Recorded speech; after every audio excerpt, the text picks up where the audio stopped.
formation and subsequent history of the Guadalajara Cartel involved several key individuals whose actions and decisions shaped the landscape of the drug trade in Mexico and beyond. Here's a detailed narrative of the individuals involved from the cartel's inception to its eventual decline. Miguel Ángel Félix Gallardo. Miguel Ángel Félix Gallardo, also known as the Godfather or El Padrino, was a pivotal figure in the formation of the Guadalajara Cartel.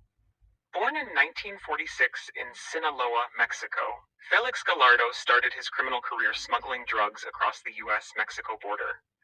In the late 1970s, he united several regional traffickers to form the Guadalajara Cartel, which quickly became a dominant force in Mexico's drug trade.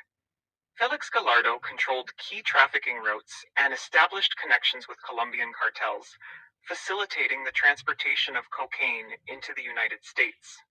Under Félix Gallardo's leadership, the Guadalajara Cartel grew rapidly, amassing vast wealth and influence.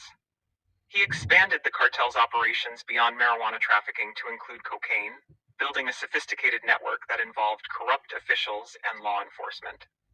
Félix Gallardo's organizational skills and strategic vision were instrumental in the cartel's rise to power. However, the cartel's prominence attracted increasing attention from Mexican and U.S. authorities. In 1989, Félix Gallardo was arrested in Mexico, marking a significant blow to the organization. His arrest led to the fragmentation of the Guadalajara Cartel, as rival factions emerged to fill the power vacuum. Rafael Caro Quintero. Rafael Caro Quintero was another founding member of the Guadalajara Cartel and a close associate of Félix Gallardo. Born in 1952 in Sinaloa, Caro Quintero initially trafficked marijuana before expanding into cocaine smuggling.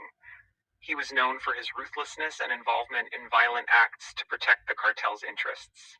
Caro Quintero gained notoriety for his role in the abduction, torture, and murder of DEA agent Enrique "Kiki" Camarena in 1985, an event that strained U.S.-Mexico relations and triggered a massive crackdown on drug cartels. Following Camarena's murder, Caro Quintero went into hiding but was eventually captured in Costa Rica in 1985. He was extradited to Mexico and sentenced to prison, where he remained until his controversial release in 2013. Caro Quintero's actions exemplified the brutality of the Guadalajara Cartel and underscored the cartel's willingness to use violence to maintain control over drug trafficking routes. Ernesto Fonseca Carrillo. Ernesto Fonseca Carrillo, also known as Don Neto, was another founding member of the Guadalajara Cartel and a close associate of Félix Gallardo. Born in 1930, Fonseca Carrillo was a veteran drug trafficker who played a key role in the cartel's early operations. He was responsible for managing logistics and ensuring the smooth transportation of drugs into the United States.